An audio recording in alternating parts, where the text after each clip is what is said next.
Nous rendons grâce à Dieu car il nous a donné cette vie merveilleuse. Nous pouvons tous, ensemble, autour de la table du Seigneur, rompre le pain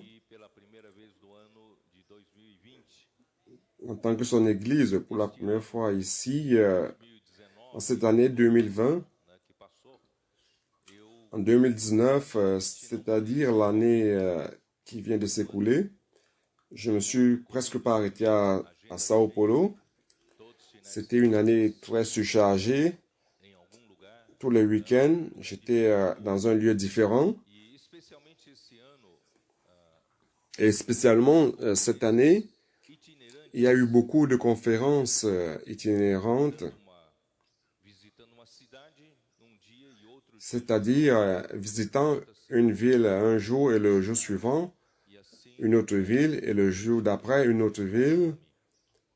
Et ainsi, le rythme était très fort pour moi, mais je rends grâce à Dieu car ma santé m'a permis de supporter jusqu'à l'avant-dernier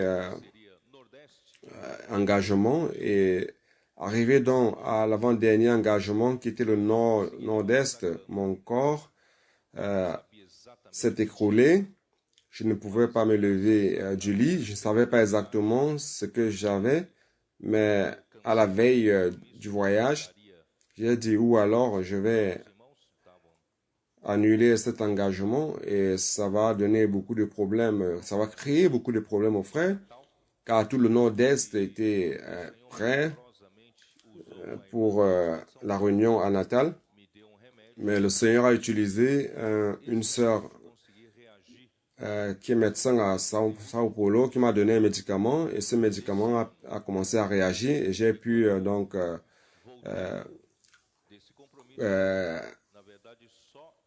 participer au dernier engagement. Et lorsque je suis revenu, donc c'est ces derniers jours-ci où je parviens à récupérer complètement. Cela a duré 2 semaines pour que je puisse récupérer mon énergie, mes forces. Et je rends grâce au Seigneur car j'ai pu accomplir et remplir tous les engagements sans rien laisser en arrière. Donc, ma sensation, ce que je ressens, c'est que cela valait la peine. Durant cette année 2019, de pouvoir remplir tous ces engagements, car les églises ont été aidées et ont avancé. Nous rendons grâce au Seigneur que selon la parole prophétique, le Seigneur a pu faire fructifier beaucoup d'églises, beaucoup de régions qui sont en train de fructifier, suivant, pratiquant la parole prophétique. C'est une grande joie pour nous. Et je voudrais faire une rétrospective avec vous ici à Césarée de Philippe.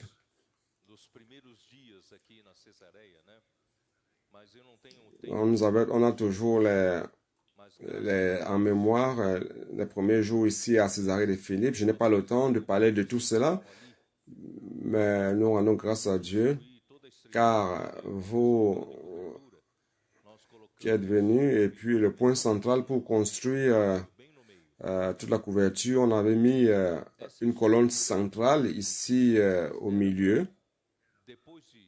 Et cette structure serait que après la construction, on devait enlever cette structure centrale. Et le frère Dong a fait l'analogie à lui-même, disant que cette colonne, c'était comme lui, cette colonne provisoire. Car la première colonne de base a été établie et supportait toute la charge. Donc, lorsque l'œuvre serait accomplie, la colonne peut être enlevée. Et lorsqu'on devait enlever cette colonne, le frère Dong voulait venir pour voir. Et tout le monde se posait la question de savoir est-ce que ça va marcher? Mais nous rendons grâce au Seigneur car la colonne a été enlevée et toute la structure supporte bien la charge. Donc, ce que je veux dire par ça, c'est que je rends grâce au Seigneur car Dieu a utilisé le frère Dong dans son ministère pour ouvrir tout le champ d'œuvre ici en Amérique du Sud et qui s'est étendu à tous les autres continents. Mais non seulement cela, son ministère a produit, chers frères, beaucoup de personnes, beaucoup de coopérateurs, beaucoup de ceux qui ont prêté leur épaule. Ce matin, je suis content de voir chacun dans son service, les frères plus jeunes et puis aussi ceux qui sont plus âgés avec plus d'expérience. Tous fonctionnent et cela nous apporte une grande joie. Donc, ça me fait penser, depuis déjà la transition du frère Dong, vers la fin des années 2015-2016, nous nous sommes rendus compte d'une certaine vieillesse qui entrait dans les églises. Les services étaient très bureaucratiques et on avait en fait perdu la fraîcheur, la vigueur, la joie, l'enthousiasme. Nous rendons grâce au Seigneur de ce qu'à partir de 2015-2016, nous avons commencé à restaurer notre joie en servant le Seigneur. En fin de compte, frères, nous sommes au centre de la volonté de Dieu. La vision que Dieu nous a donnée, c'est la vision du centre de la volonté de Dieu. Et si nous qui avons reçu cette vision du centre de la volonté de Dieu, si nous nous décourageons sans aucun enthousiasme, qui est-ce qui va amener à bien, qui va mener à bon port ce que Dieu veut faire sur cette terre? Donc, nous rendons grâce à Dieu car on a pu restaurer parmi nous notre vision, notre fardeau pour la vision et notre enthousiasme pour la vision et pour notre commission. Et avec cela, frères, la joie a été restaurée. Le Seigneur nous a restitué la joie du salut, la joie d'être en avant-garde de son œuvre. Et nous rendons grâce au Seigneur pour cela. Peu à peu, les réunions des églises, je ne parle pas seulement de Sao Paulo, mais dans les églises en général, la joie est en train d'être restaurée et des nouvelles personnes commencent à apparaître. Et parallèlement à cela, nous avons commencé à renouveler notre service, car nos services ne pouvaient plus être faits n'importe comment ou d'une manière bureaucratique. Comme les personnes qui remplissaient tout simplement leur fonction ou parce qu'ils ont été programmés à travailler. Et même parfois, étant programmés, les gens ne se présentaient pas pour remplir leur fonction. Lorsque nous travaillons, nous suions sans le sueur, mais pour le Seigneur, on mettait en dernière position. Mais grâce au Seigneur, tout est en train de changer. Et nous commençons à donner le meilleur au Seigneur. Donc, frère, n'amenez pas le vieux réfrigérateur à l'église. Donnez le meilleur au Seigneur. De par le passé, nous faisions cela. Moi, je faisais cela. Que le Seigneur nous couvre par son sang. Nous voulons donner le meilleur au Seigneur. Et notre meilleur service, c'est pas pour les entreprises du monde, mais c'est pour l'église, pour le Seigneur. Et c'est comme ça que les services, frères, ont commencé à fonctionner. Sans parler du dernier élément qui serait l'inclusion. Et nous rendons grâce au Seigneur, frère. Nous ne pouvions plus continuer en utilisant tout simplement les plus anciens, les plus vieux qui veulent conduire l'Église comme si n'existait que seul. Donc nous étions en train de négliger le perfectionnement des autres générations. Et avec cela, l'espace a été ouvert pour d'autres frères et sœurs afin de servir dans l'Église, dans l'œuvre du Seigneur. Et le résultat de cela, c'est ce que vous voyez aujourd'hui. Il est clair qu'il y a encore beaucoup de choses à faire, mais nous sommes déjà sur le bon chemin. Tous doivent se sentir utiles dans la maison du Seigneur. Chacun a un espace dans la maison du Seigneur pour servir. Donc le meilleur de tout, c'est que avec cela, frère, le renouvellement a été... il y a eu un renouvellement dans le service de l'Église. Des nouvelles personnes qui entrent, qui servent. Des nouvelles personnes qui apparaissent dans l'Église.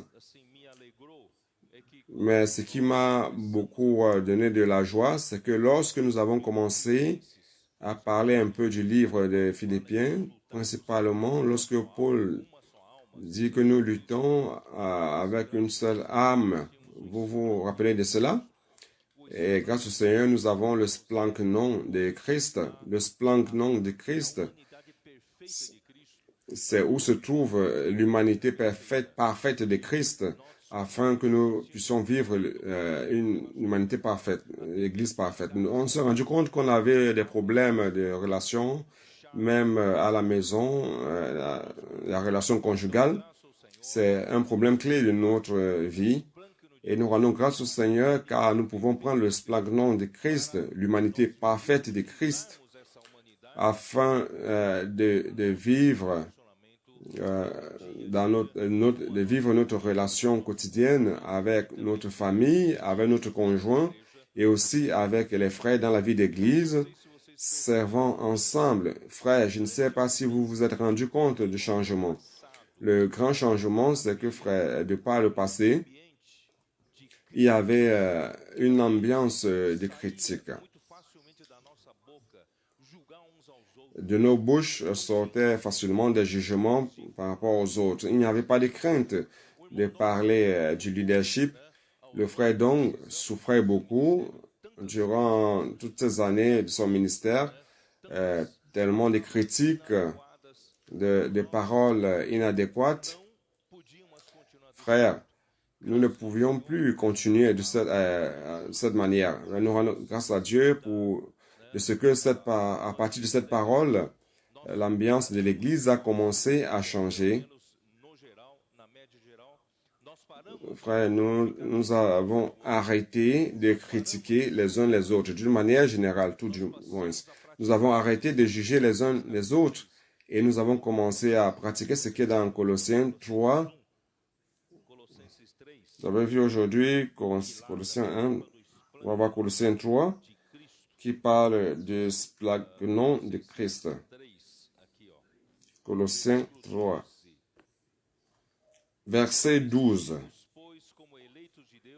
Ainsi donc, comme des élus de Dieu, saints et bien-aimés, revêtez-vous d'entrailles de miséricorde.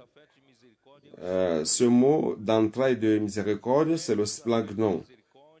D'entrailles de miséricorde, de bonté, d'humilité, de douceur, de patience.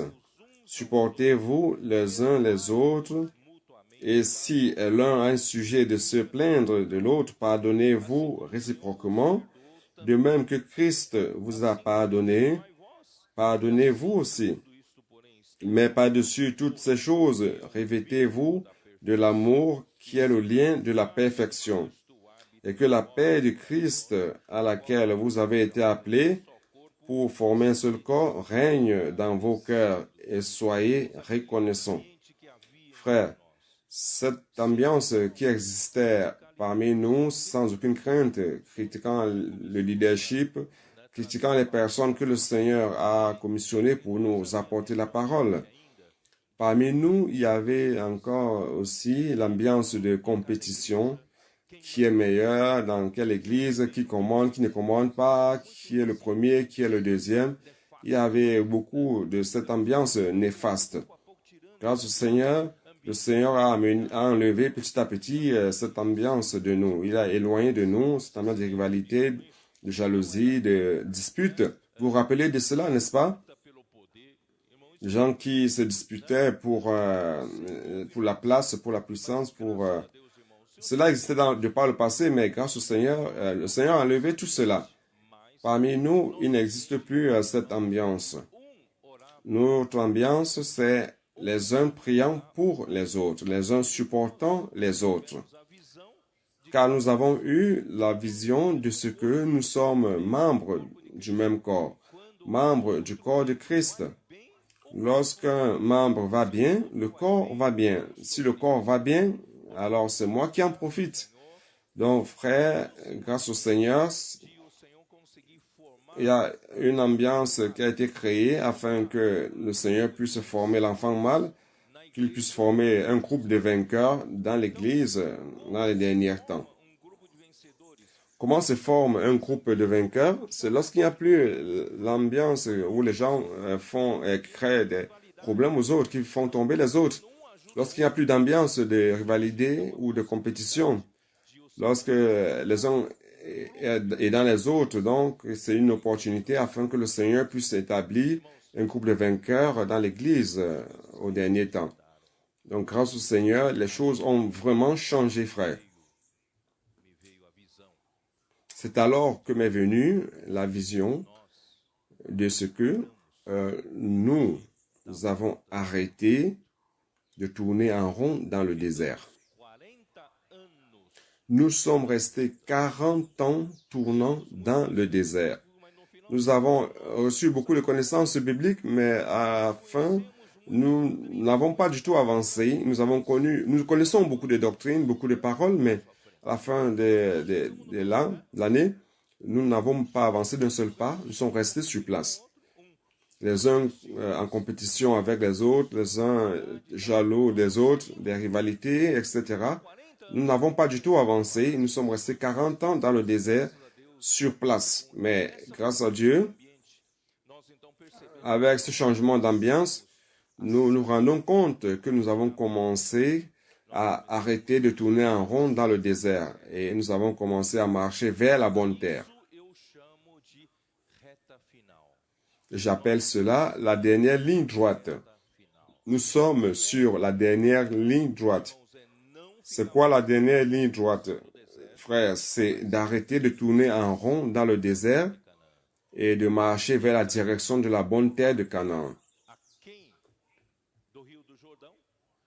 Entrant en deçà du fleuve de Jourdain pour conquérir la bonne terre, où 2 tribus d'émus voulaient rester. Le peuple a traversé le Jourdain pour conquérir la bonne terre et la première ville à être conquise, c'est la ville de Jéricho. Donc nous avons arrêté de tourner en rond et aujourd'hui nous sommes en train d'aller vers la bonne terre afin de conquérir la bonne terre. Et cette bonne terre, c'est le repos que Dieu a promis de nous donner à son peuple. Avant d'entrer dans cela, je voudrais éclaircir un sujet qui est lié à cela. Paul, dans le livre de Romains 9 à 11, apparemment, il parle des Juifs. Il parle de ses compatriotes. Et en lui, il y avait une douleur de voir ses compatriotes qui ne parvenaient pas à voir le changement de dispensation. Que Christ est déjà venu pour remplacer le régime de la loi. Mais ses anciens compagnons, ses anciens amis qui ensemble cherchaient au pied de Gamaliel la loi des pères, ne parvenaient pas à voir ce changement de dispensation. Ils étaient les meilleurs du judaïsme. Et être meilleur du judaïsme signifie que lorsque la dispensation de Christ n'est pas encore venue, les meilleurs du peuple de Dieu, c'est toujours ceux qui cherchent la primauté, qui cherchent l'élection de Dieu. Ils étaient les choisis de Dieu. Je ne sais pas si vous comprenez ce que je veux dire maintenant. Frère, ce n'est pas tout le peuple de Dieu qui va accomplir la volonté de Dieu. Mais c'est un groupe de choisis, d'élus. Ils abandonnent leurs propres intérêts et vivent uniquement pour faire la volonté de Dieu. Ils ne vendent pas leur droit de premier-né pour un plaisir du monde, pour un plaisir de reconnaissance, d'éloge et de louange sur terre. Mais ils veulent faire la volonté de Dieu. Ils veulent que la volonté de Dieu soit faite. Et le Seigneur a toujours voulu d'un groupe d'élus, de choisis. Je ne sais pas si vous me comprenez. Maintenant, la dispensation a changé. Ceux qui allaient être les élus de Dieu dans l'Ancien Testament sont maintenant avec la nouvelle dispensation et ils sont devant tout le monde faisant ce que Dieu veut faire. Mais la dispensation a changé. Alors, s'ils ne changent pas leur vision, s'ils ne parviennent pas à cela, tous leurs efforts seront en vain. Je ne sais pas si vous me comprenez. Je ne sais pas si vous me comprenez. Donc, maintenant, c'est une nouvelle dispensation. La préoccupation de Romains 11, c'est dans ce sens. Donc, maintenant, il y a une nouvelle dispensation. Frère, dans la nouvelle dispensation, celui qui parvient à changer, celui qui parvient à avoir la dispensation de la foi, la dispensation de Christ, doit faire une distinction entre les nombreux appelés et les peu élus.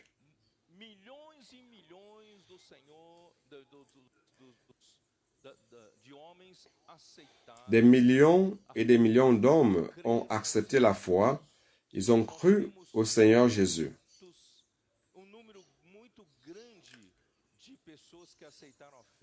Il y a un nombre très grand de personnes qui ont accepté la foi depuis le temps de Jésus-Christ jusqu'à maintenant. Mais je pose la question suivante, frère. Parmi tant de personnes, nous allons parler de nos contemporains.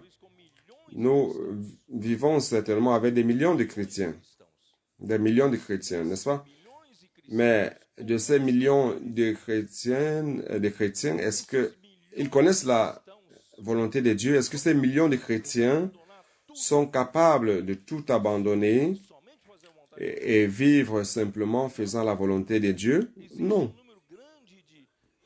Il y a un nombre grand dans la chrétienté de ce que la Bible appelle l'apparence du royaume. Dans l'apparence du royaume de Matthieu 13, frères, ce sont de nombreux chrétiens qui apparemment ont une apparence d'enfants de Dieu. Mais frères, combien réellement vivent la réalité du royaume des cieux? C'est tout simplement ceux qui accomplissent Matthieu 5, 6, 7. C'est tout simplement ceux qui vivent la réalité de Matthieu 5, 6, 7 qui vont accomplir la volonté de Dieu. Donc, Dieu a beaucoup de personnes dans son peuple. Il y a beaucoup de personnes dans son peuple, mais il existe tout simplement peu qui réalisent son œuvre. Et ce petit nombre, frères, ce sont les élus, les choisis. Frères, nous sommes sur le lieu avec la base correcte. Nous sommes sur le lieu qui représente l'unité de tout le peuple de Dieu. Lorsqu'une parole nous est donnée, Dieu n'a pas l'intention de nous la donner tout simplement. Mais son intention, c'est qu'à travers nous, cette parole, cette lettre, avec la révélation qui nous est remise, car nous représentons tous les fils de Dieu, nous ne nous séparons pas d'un enfant authentique de Dieu. Et lorsque nous recevons cette lettre, nous devons la faire passer aux autres. Vous comprenez cela, frère? Donc, nous sommes sur le lieu privilégié. Nous ne sommes pas meilleurs que les autres, mais c'est la base. Et cette base représentative qui fait la différence. Donc, frères, ceux qui réellement sont en train de vivre cette parole sont encore très peu. Ils sont parmi nous, ce sont vous, ce sont aussi d'autres frères qui sont dans les églises et qui reçoivent cette révélation et qui pratiquent cette révélation. dont le nombre est encore petit. Mes frères, je voudrais vous dire que l'espérance de Dieu de voir sa volonté accomplie est principalement sur nous.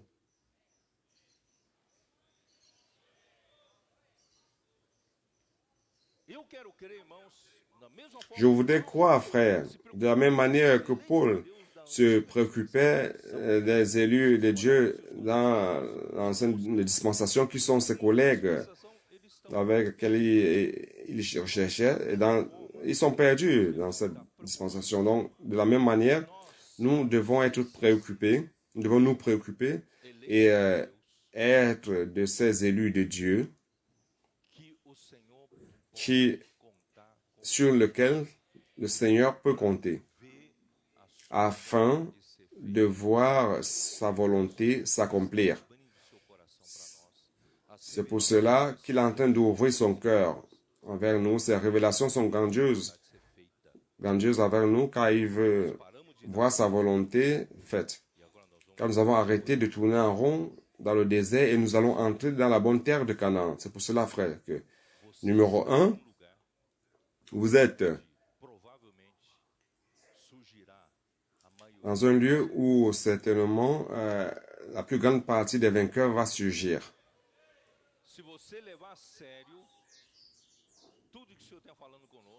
Si vous prenez au sérieux tout ce que le Seigneur nous parle, si vous prenez au sérieux la vie de l'Église, la parole prophétique, vous allez voir que la grande partie des enfants qui surgiront avec les vainqueurs du passé, la grande partie sortira de ceux qui vivent la vie d'Église d'aujourd'hui.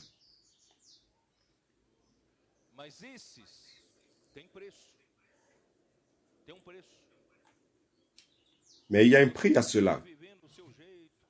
Si vous continuez à vivre à votre manière, selon votre ego, fortifiant vos opinions, surtout, vous n'en ferez pas partie, frère.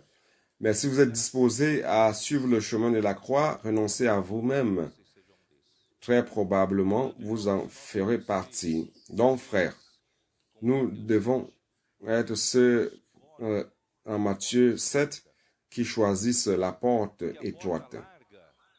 Car la porte large et le chemin spacieux, c'est pour la perdition. C'est une porte où se vend le droit de premier-né pour un plat de plaisir sur terre, pour vivre sur terre. Ah, frère, tu es un peu fanatique, frère. Ah, allons vivre d'une manière un peu relâchée.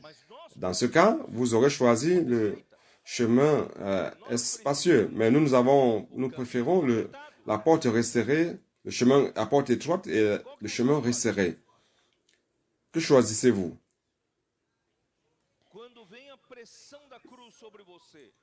Lorsque la pression de la croix vient sur vous, est-ce que vous voulez sortir avec vos arguments, vos prétextes? Vous avez des arguments pour tout, frère. Même des arguments pour pécher. N'est-ce pas? Alors, vous n'êtes pas un de ces élus. Ça dépend de nous, frère, de nos choix. Donc, nous rendons grâce au Seigneur, frère. J'aimerais être en train de parler comme ça avec les élus de Dieu, avec ceux qui sont disposés à mourir pour la cause. 2 Corinthiens, j'en ai peu parlé, mais 2 Corinthiens, c'est une épître. Nous parlons du ministère de la Nouvelle Alliance. Je dirais que c'est sur les ministres de la Nouvelle Alliance. La deuxième épître de Paul aux Corinthiens, c'est pour montrer qui veut réellement faire la volonté de Dieu. Il dit déjà dès le début,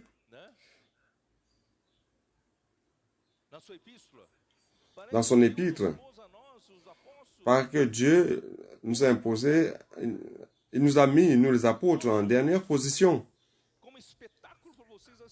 Nous sommes comme des spectacles que vous regardez. vous entrez, vous payez le billet d'entrée, vous asseyez à des tribunes d'honneur et vous nous regardez, nous les apôtres, nous qui avons choisi la porte étroite, le chemin resserré, lutter contre les bêtes, lutter contre les juifs du judaïsme, contre les opposants. Paul a été lapidé et même laissé pour mort, oui ou non? Mais vous voulez mener une belle vie chrétienne, vous asseyez dans les tribunes, vous regardez, ah, j'ai aimé ce que Paul a dit, ah, je n'ai pas aimé, j'aime plutôt d'Apollos. Frère, qu'est-ce que c'est que cela?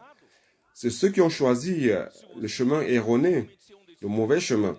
Si vous voulez réellement être un de ces vainqueurs, vous devez choisir le chemin des ministres de la Nouvelle Alliance. Les ministres de la Nouvelle Alliance sont disposés à porter la croix.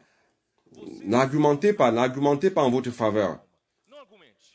Parce que vous allez tout simplement justifier votre vie d'âme. N'argumentez pas. Prenez la parole que le Seigneur vous a donnée et obéissez.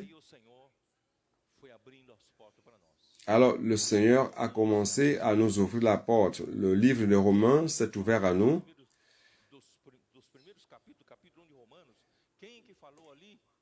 Qui est-ce qui a parlé des premiers chapitres de Romains? Personne n'avait mentionné la civilisation post-diluvienne. Et le Seigneur nous a ouvert ces portes. Venant d'où, le Seigneur a commencé à nous ouvrir cela. Et il nous a ouvert tout le livre de Romains. Et le livre de Romains, frère, traite de notre salut complet, le plan de notre salut complet, non seulement de la rédemption, mais de la rédemption judiciaire, le salut organique, incluant la sanctification et la glorification. Et le chemin de cela, c'est la vie d'Église. Chapitre 16 de Romains. Sans le livre de Romains, vous ne comprendrez pas, le livre de Corinthiens. Et dans le grâce du Seigneur, nous avons commencé à comprendre, mais 2 Corinthiens, c'est pour montrer que si vous voulez être un de ces élus, un de ceux qui veulent faire la volonté de Dieu, ne recherchez pas votre reconnaissance votre renom dans l'Église. Ne montez pas un fan club dans l'Église. Ne cherchez pas à être reconnu. Ne cherchez pas à avoir un renom. Ne cherchez pas la renommée. Nous sommes ici pour amener notre moi à la mort. Que Dieu puisse avoir un chemin parmi nous pour accomplir sa volonté. Et maintenant, frère, quel a été le plus grand péché qui a fait en sorte que la première génération du peuple de Dieu n'a pas pu entrer dans la bonne terre de Canaan? Qui connaît? Donnez-moi juste deux mots qui se trouvent dans le livre d'Hébreux. Incrédulité et désobéissance. Incrédulité, parce que vous n'avez jamais eu confiance, vous ne vous êtes jamais confié au Seigneur, mais en vous-même. La désobéissance, c'est la conséquence de cela. Oui ou non? Pourquoi le ministère de la Nouvelle Alliance, c'est le ministère de l'Esprit et de la vie? C'est pour vous montrer que le chemin de Dieu, le ministère de la Nouvelle Alliance, n'est pas fait par votre capacité. C'est fait par le Seigneur lui-même. Le Seigneur des impossibles. Il accomplit son œuvre. Mais si vous pensez que vous êtes capable d'accomplir l'œuvre et entrer en compétition avec Dieu, Dieu ne fait plus. Non, c'est pas ça le ministère. Le ministère, c'est lorsque vous reconnaissez que vous n'avez aucune capacité à faire quoi que ce soit. Et le Seigneur accomplit son œuvre. C'est ça le ministre. Dans un petit exemple que j'ai montré dans une réunion ici à Sao Paulo, malheureusement, ce n'était même pas une réunion dimanche, n'est-ce pas? Lorsque j'ai montré sur la carte, c'était la réunion de service, n'est-ce pas? Lorsque j'ai montré sur la carte, Saviez-vous que lorsque le peuple d'Israël sortant d'Égypte était déjà aux portes du désert, lorsqu'ils sont entrés, s'ils entraient dans le désert, Pharaon ne pouvait plus les poursuivre. Mais le Seigneur a fait exprès afin que le peuple descende, recule un peu plus vers le sud. Et qu'est-ce qui s'est passé? Le peuple se retrouvait entre l'Égypte et la mer Rouge. C'est-à-dire que le peuple était coincé. Aux yeux des hommes, les gens diraient, mais quelle est cette folie que Dieu a faite avec le peuple? Ils étaient déjà dans le désert. Il n'y avait pas de mer Rouge à traverser. Ils pouvaient déjà continuer. Pourquoi Dieu leur a demandé de reculer? Frère, vous vous rendez compte comment notre pensée naturelle est tellement basse. C'est pour cela qu'Ésaïe 55, il est dit que mes pensées ne sont pas vos pensées. Et mes chemins ne sont pas vos chemins.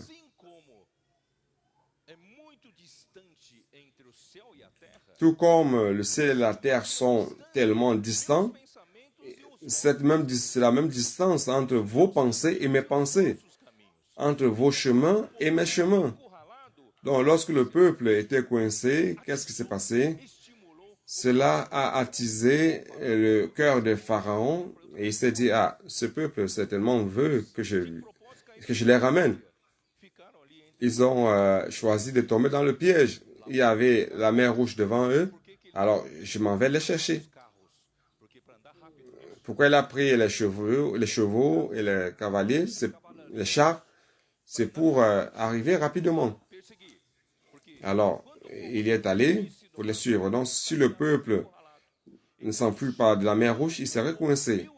Et lorsqu'ils sont arrivés, le peuple a vu l'armée de Pharaon, le peuple s'est écrié vers le Seigneur, vers l'Éternel. Pourquoi tu nous as amenés ici pour que nous périssions ici? Et Moïse est allé parler avec Dieu. Et Dieu a dit, mais pourquoi ce peuple murmure? Arrêtez de murmurer et avancez. Et le peuple a commencé à avancer. Mais marchez pour aller où? Vers la mer Rouge. Marchez pour aller où? Le peuple a dit à Moïse, étends ta verge. Et la mer s'est ouverte. Mais même comme cela, le peuple n'allait pas être sauvé de l'armée, car l'armée venait avec des chevaux et le peuple avec 2 millions de personnes estimées. Nous avons estimé ce nombre avec des enfants, des bébés, des chèvres, des animaux. Je ne sais pas s'ils élevaient déjà les poulets à cette époque, mais c'était un vrai désordre. Comment ils allaient commencer à accélérer ce processus pour fuir le Pharaon? Ils n'allaient pas réussir à fuir. Alors, qu'est-ce que l'Éternel a fait? Qu'est-ce que l'Éternel a fait?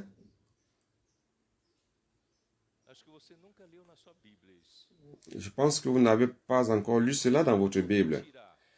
Le Seigneur a envoyé l'ange du Seigneur de se retirer et la nuée qui allait devant le peuple aussi s'est retirée et allait se placer derrière.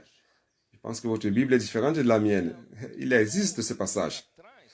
Et la nuée qui allait derrière le peuple apportait l'obscurité du côté de l'armée de Pharaon et de la lumière du côté du peuple.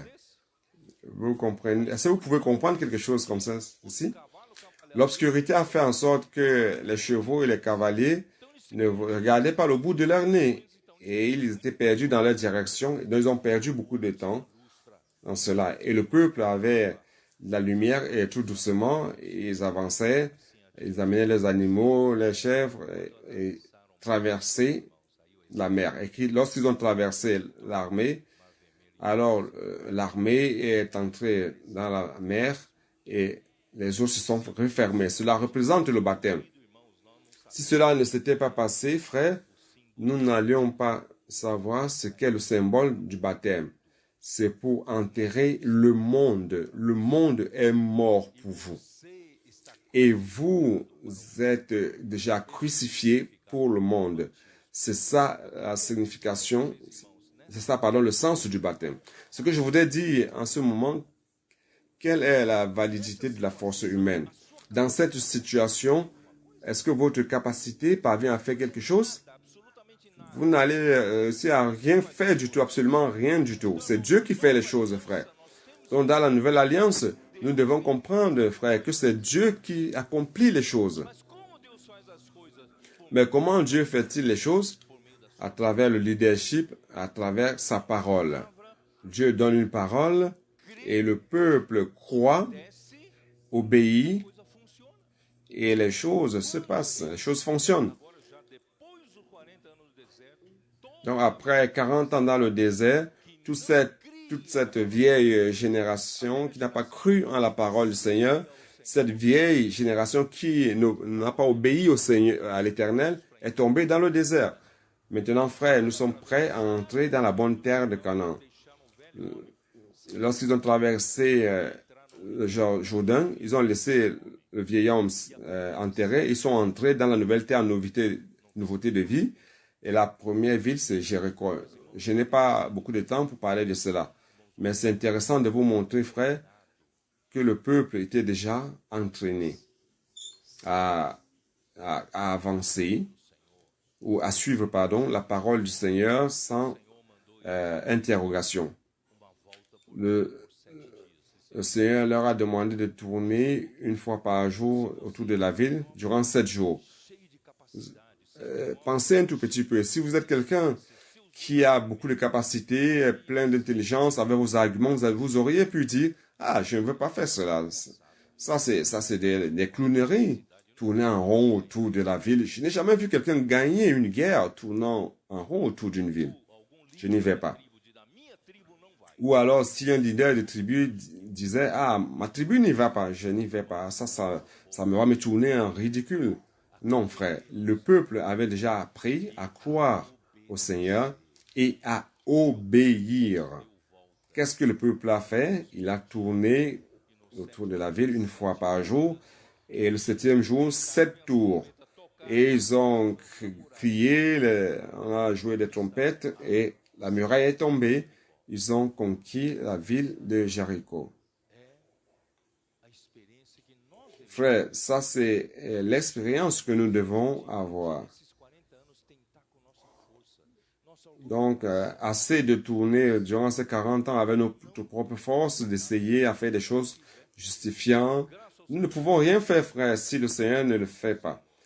Grâce au Seigneur, nous avons appris à croire au Seigneur, croire en l'Esprit. Sortons pour prêcher l'Évangile. Abordons des personnes par les prières. Puis-je prier pour vous? Ceux qui ont douté n'ont pu rien faire. Mais ceux qui ont été simples et qui ont obéi et qui ont fait, ont vu des miracles s'accomplir devant eux.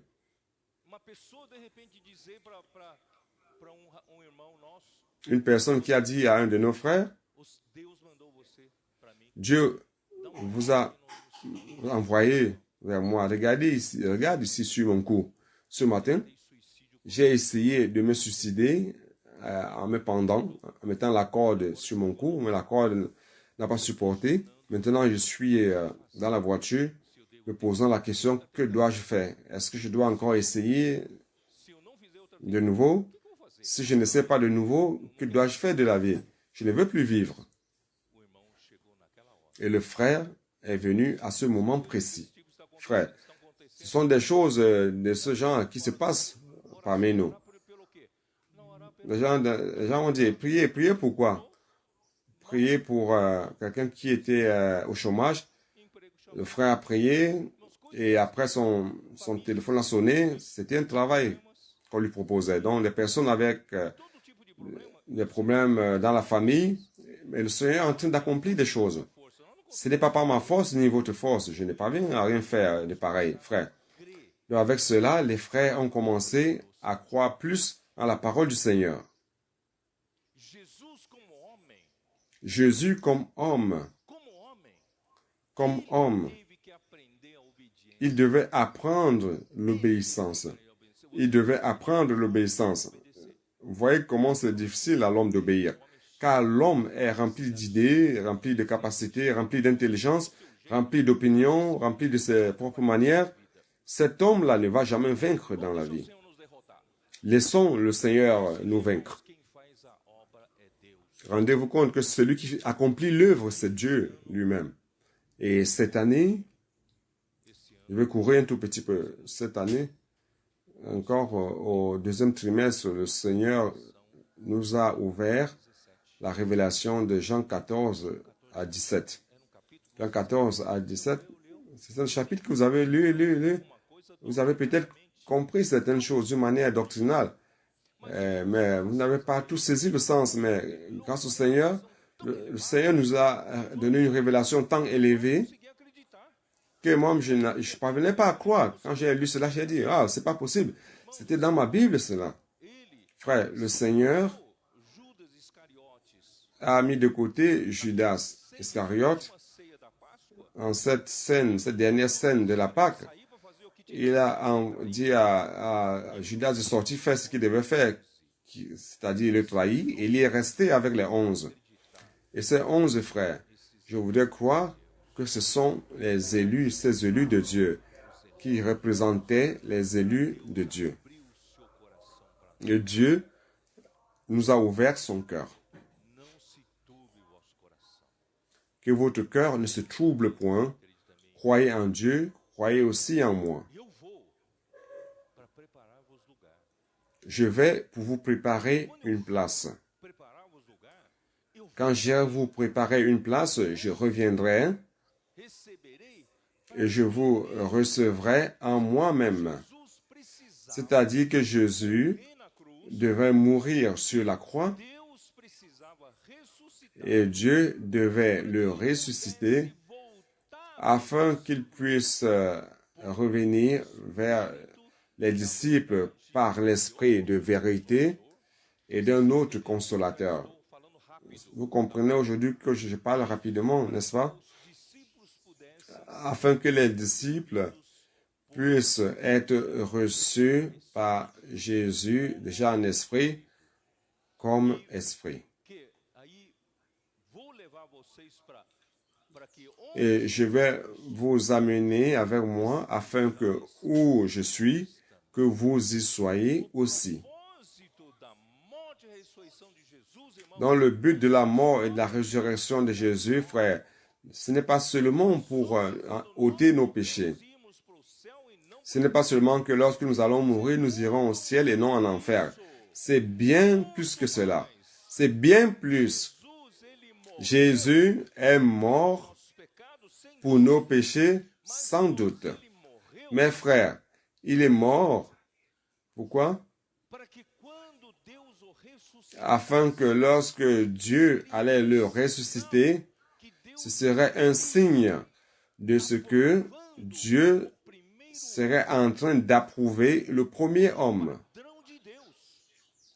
selon le standard de Dieu. Peut-être que vous n'avez jamais pensé à cela. Jésus devait vivre une vie humaine tellement parfaite qu'il allait passer par le standard, par le crible du standard de Dieu. Il est passé par le crible du standard de Dieu. Il est mort et Dieu ne l'a pas laissé dans la corruption. Dieu a ressuscité cet homme-là. Et lorsque Dieu l'a ressuscité, c'était le moment où Dieu l'a glorifié. Je ne sais pas si vous savez ce que c'est. Lorsque Dieu l'a ressuscité, Acte 13, 33 dit ceci, « Tu es mon fils, aujourd'hui je t'ai engendré. » Aujourd'hui, c'est quel jour dont il est question? C'est à la résurrection. À la résurrection, Jésus a été engendré. Jésus, homme, a été engendré comme fils de Dieu. Jésus, homme, a été reçu par Dieu. Il a été approuvé, il a été avalé selon le standard divin et il a été reçu en Dieu. Frères, ce n'est pas quelque chose de petit. Mais aujourd'hui, il y a un homme, Jésus, qui est en Dieu. Il n'est pas tout simplement aux côtés de Dieu. Dans ma manière de penser avant, c'était de dire, waouh, si un jour, lorsque tout ceci sera terminé, si nous pouvions vivre aux côtés de Dieu tous les jours, étant là pour le louer autour de lui, ce serait déjà quelque chose de super pour moi. Mais Dieu ne veut pas tout simplement nous mettre à ses côtés. Dieu veut nous mettre en lui, en lui. Car il a déjà mis Jésus, homme, en lui. Ceci a ouvert une porte à tous les hommes qui croient en lui. Jésus, dans Hébreux 2, il a été premièrement couronné de gloire et d'honneur afin qu'il puisse conduire ses nombreux enfants à la gloire. Jésus a une tâche, frère. Je suis en train de résumer. Je devrais parler en 3 réunions, mais j'essaie de, ce que j'ai parlé en 3 réunions, j'essaie de résumer un peu de paroles. Peut-être que cette année, je vais commencer à parler de ce que je vais résumer maintenant. Et c'est très difficile de comprendre. J'ai passé ces dernières semaines, frère, cherchant tout simplement le Seigneur. Et le dernier week-end, j'ai parlé avec Rodrigo, Jonathan et avec certains frères. J'ai conversé avec eux, frère. Le livre d'Hébreux nous ouvre le plan microéconomique de Dieu. Je ne sais pas si vous comprenez, mais le plan macroéconomique de Dieu, le summum, le point maximum de la révélation, c'est Jean 14 à 17. Dieu veut nous amener par Jésus-Christ qu'il a déjà reçu comme homme en lui, et à travers Jésus, il veut recevoir, il veut tous nous recevoir, nous, les enfants de Dieu, dans la gloire. Il est la gloire. Lorsque nous sommes reçus par Dieu, nous sommes glorifiés. Frère, c'est de ça que le livre de Romains parle. Il termine avec notre glorification. C'est être reçu à l'intérieur de Dieu glorieux. Mais c'est difficile cela. C'est presque une utopie.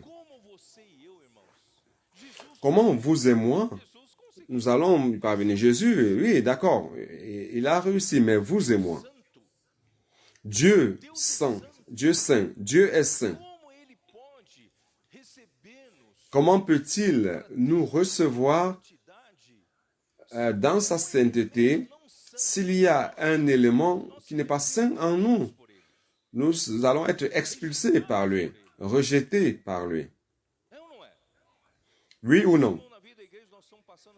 C'est pour cela que dans la vie d'Église, nous sommes en train de traverser un processus de sanctification afin d'être reçus par lui. Et d'un autre côté, il y a quelque chose qui est peut-être nouveau pour vous. Dieu, c'est un Dieu d'unité. Vous n'avez pas encore pensé à cela, mais notre Dieu est un Dieu d'unité. Pourquoi? Car avant que le monde existe, qui existait? Il n'y avait que Dieu. Est-ce qu'il y avait autre chose au-delà de Dieu? Dieu est auto-existant. Personne n'avait besoin de créer. Il n'y avait personne, Dieu n'avait besoin de personne pour le créer. Il était déjà Dieu.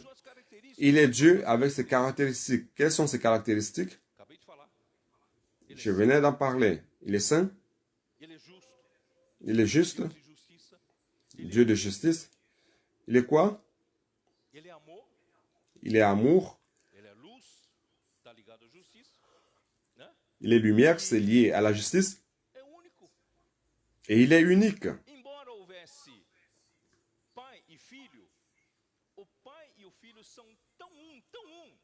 Bien qu'il y ait le Père et le Fils, mais le Père et le Fils sont tellement un qu'on ne peut pas séparer.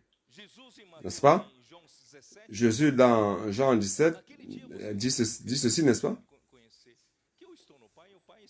Ce jour-là, vous saurez que je suis en le Père en moi, et le Père et moi, nous sommes un. Nous sommes tellement un que celui qui me voit a vu le Père. Donc, frère, notre Dieu, c'est un Dieu d'unité. Il ne connaît pas la division. Vous saviez cela ou non? Notre Dieu ne connaît pas la division. Notre Dieu ne connaît pas la dualité. Il ne connaît pas l'inimitié. Il ne connaît pas les conflits. Car il est en fait l'unique Dieu. Il veut nous amener à ce stade, ce niveau originel d'unité. Pourquoi il y a eu beaucoup d'inimitié parmi les hommes? C'est à cause de la chute, à cause de la rébellion de Satan, à cause de la chute d'Adam. Donc nous, parmi nous les hommes, nous sommes remplis de rivalités, d'inimitié, de disputes, de jalousie, n'est-ce pas? Mais Dieu, à travers son œuvre par l'Esprit, il veut nous ramener à cette unité, sans rivalité parmi nous. Sans vous et moi, nous serons tout simplement un seul corps avec Dieu. Frère, lorsque je vois cela, je dis, Seigneur, mais comment nous allons être amenés en Dieu? Si Dieu est tellement élevé, je ne sais pas comment Jean 14 à 17 nous amène à un point tellement élevé qu'il est difficile de croire qu'en pratique, cela puisse se passer. Est-ce que vous avez la même sensation que moi? Mes frères, peut-être cette année, je vais un peu vous ouvrir le livre d'Hébreux afin que vous voyez cela. Le livre d'Hébreux montre qu'il suffit de croire en la parole et obéir. Et cela va se passer. Vous croyez que cela va se passer? Oh Seigneur Jésus.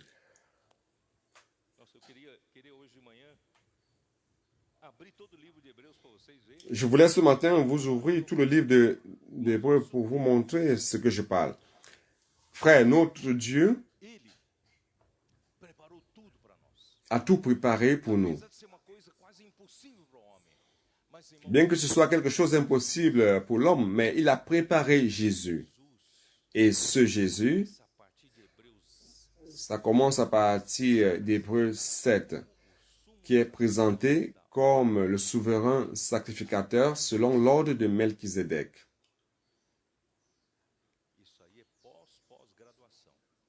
Ça, c'est un postdoctoral. Frère, j'ai passé des semaines méditant cela. Des semaines et des semaines. Seigneur, qu'est-ce que cela veut dire? Souverain sacrificateur selon l'ordre de Melchizedek. Hier, durant le voyage, je revenais de l'intérieur de Sao Paulo. Durant le voyage, une lumière s'est éclairée. Le Seigneur m'a donné une lumière. Bah!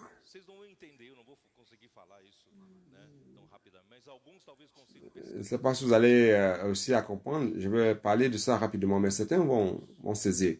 Le livre d'Hébreux nous montre Jésus, l'œuvre de Jésus dans le temps. N'est-ce pas? Je ne sais pas si vous vous rappelez. Il dit, tu m'as donné un corps. C'est-à-dire, dans le temps, Dieu a donné à Jésus un corps humain. Il a accompli la rédemption à travers ce corps humain. Mais d'un autre côté, frère, Jésus devait être un souverain sacrificateur selon l'ordre de Melchizedek. Car selon l'ordre d'Aaron, comme homme, il accomplit cette œuvre à la croix. Mais son œuvre devait être différente, devait être supérieure au sacrifice choisi parmi les hommes. Pourquoi? Car qui est-ce qui me dit que le sang des animaux de l'Ancien Testament que les Juifs offraient sur l'autel était valide. Vous commencez déjà à saisir. Certains commencent déjà à saisir. La validité du sang des chèvres et des veaux, c'est dans la nature éternelle du sacerdotat de Jésus.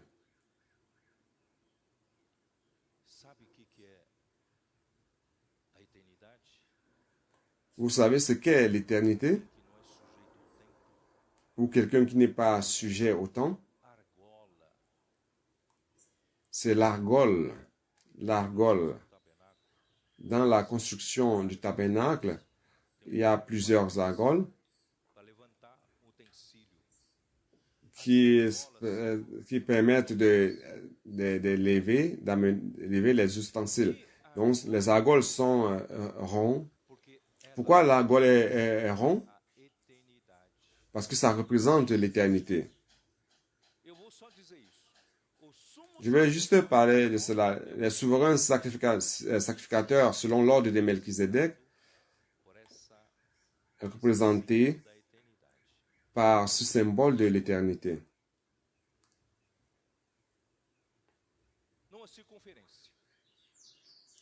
Dans une circonférence, si vous mettez un point A ici et un point B là, B est devant A ou bien A est devant B.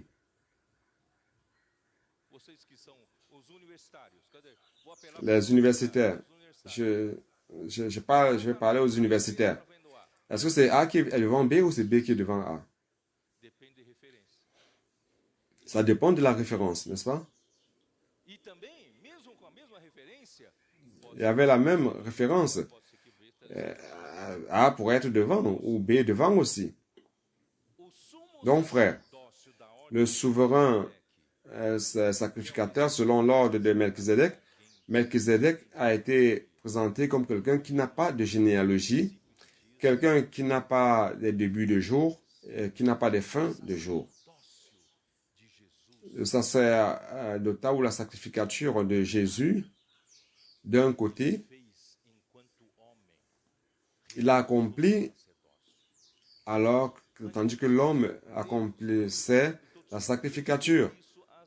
Mais dans le livre d'Hébreux, j'ai découvert cela avec beaucoup de peine. Sentez-vous passer de l'or, petite pépite d'or. Le livre d'Hébreux, frère, dans le livre d'Hébreux, le Fils, c'est le Fils unique et aussi premier-né en même temps. C'est une autre chose que j'ai peiné pour découvrir. Donc, frère, ce souverain sacrificateur a déjà pénétré dans les cieux pour nous. Je vais m'arrêter ici, sinon je ne veux pas terminer. Hébreu. Ouvrons Hébreu. Oh Seigneur Jésus. Hébreu 4, 14.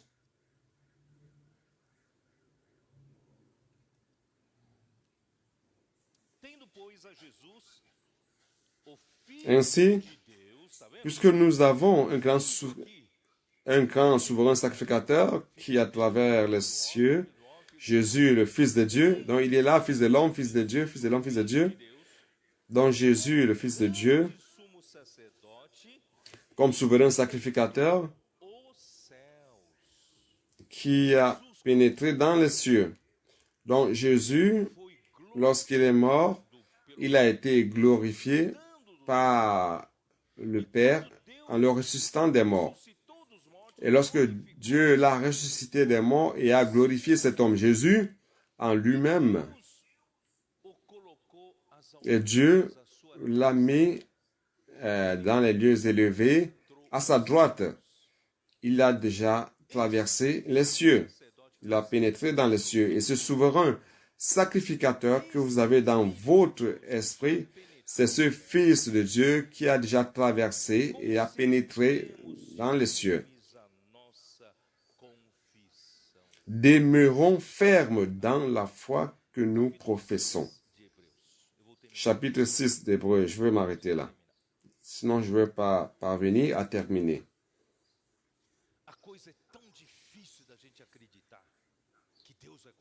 C'est tellement difficile de croire que Dieu va accomplir cette œuvre en moi.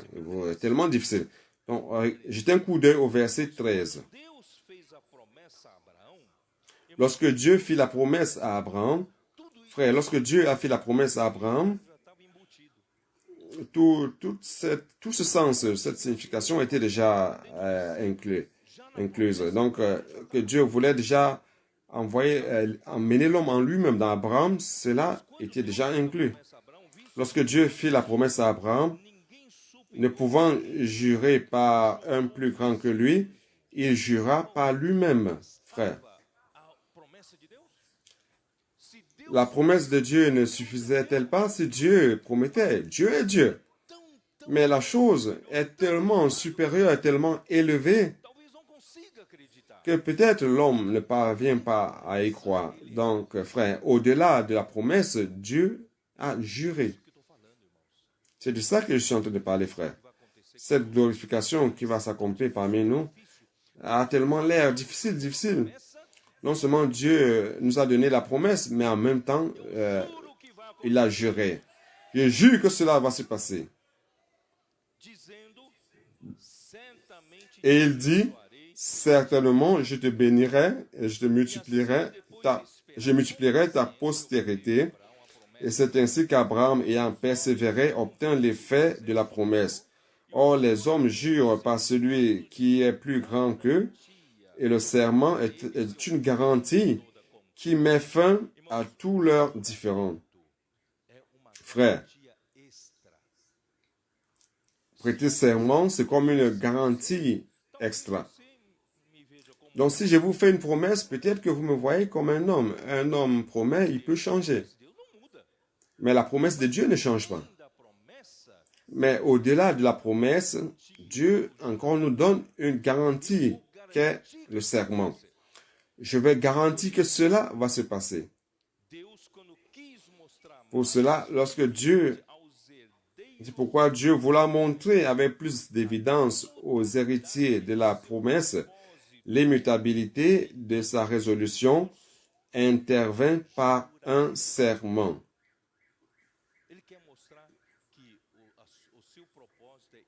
Il veut montrer que son plan est immuable.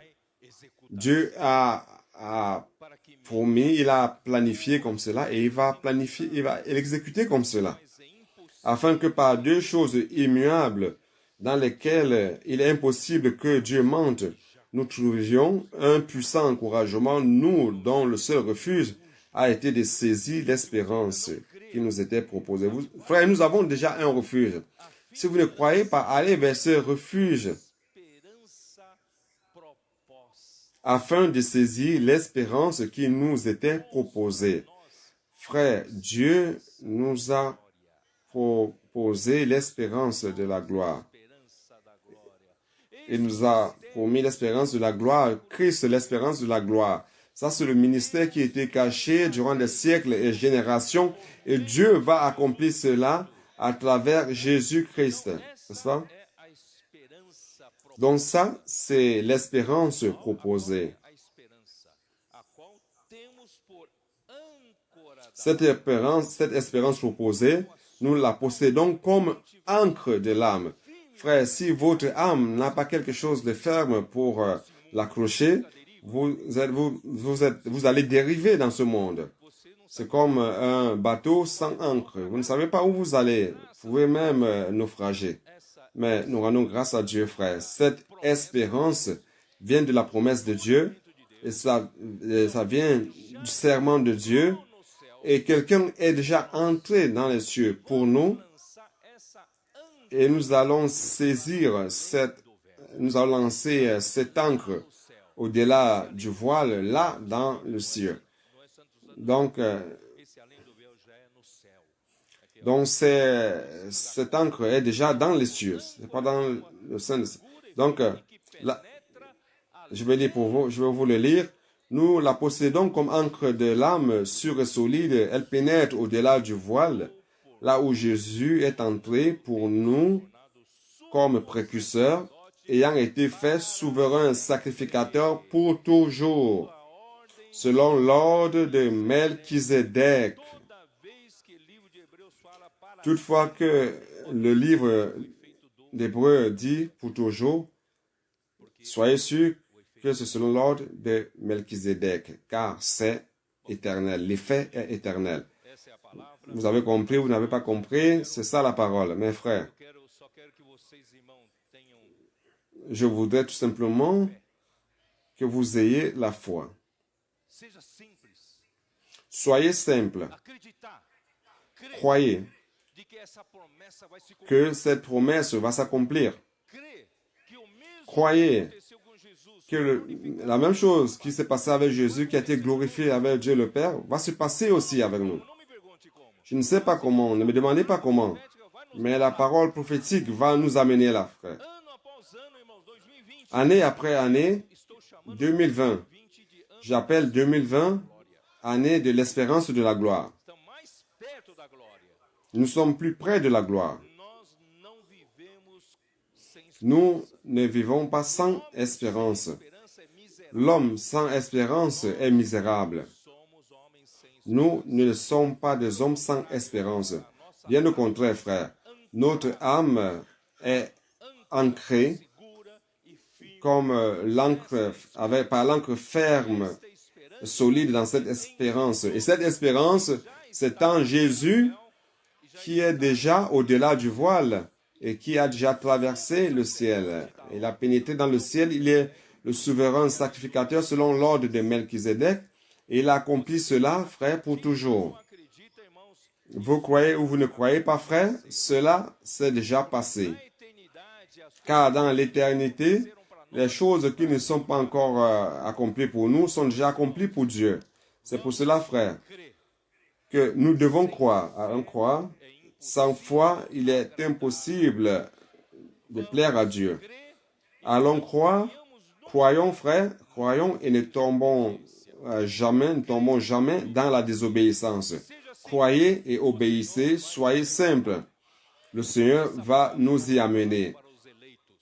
Cette parole, frère, c'est pour les élus, c'est pour les choisis, c'est pour l'Église des premiers-nés, ceux qui ne vendent pas les droits de premiers-nés pour un plat du monde, pour un plat de ego. Jésus est le Seigneur.